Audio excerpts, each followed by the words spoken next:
We're going to have deflation in food and maybe a couple of other sectors. But overall, we won't see deflation.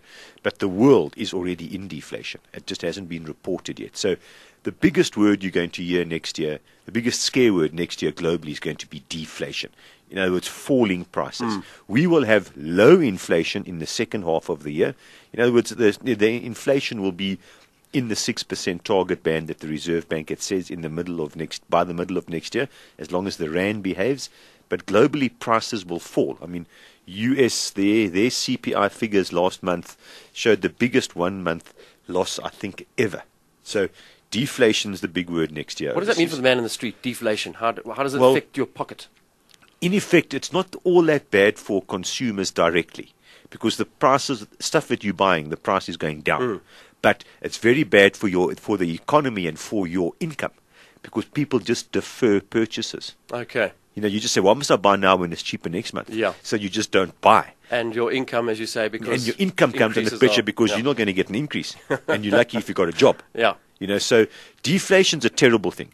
Deflation over time is probably worse than high inflation. What's better, the devil we know in terms of inflation, the devil we know. or the There's one no we doubt don't? about that. There's no doubt that it's the devil we know. Reasonable inflation. Let's say single-digit inflation. If there's such a thing. If there is such a thing. Okay, but deflation is going to be very, very big news item next year overseas. Right, let's talk about an economy, a slowing down economy. The evidence of that is, I guess, job losses. NASPER is saying 20% of its newspaper staff is likely to go. They'll start looking at cutting. And, that's indicative of revenues which come through ad spend.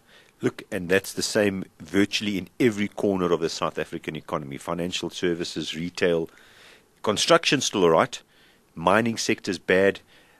Unfortunately, next year is going to be the year of job losses. I don't know the quantum. I really don't know. But it'll be in the hundreds of thousands. There will be, unfortunately, a lot of job losses.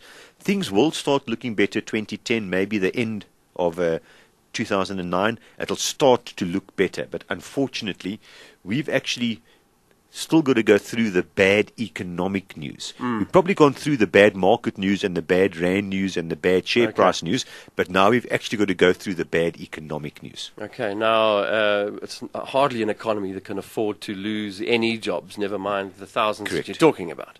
But, and I've said this to plenty of people over the last couple of weeks, things are bad here in South Africa, things are tough.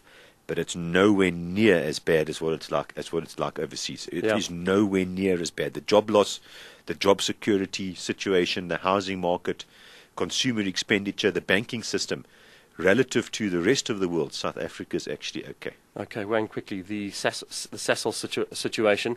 They say they are generating cash, but it looks like they're going to appeal this huge fine that they've been given. Well, I suppose they have to appeal it, surely.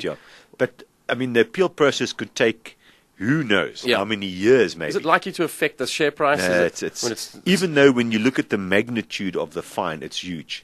In the overall scheme of things, when you look at Sasol as a company and all of their operations, this is a 200 billion rand company. It's a seriously large company. This, quite frankly, doesn't make that much difference to the share price.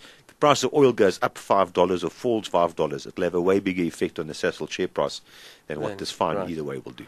After the break, we talk NASPER.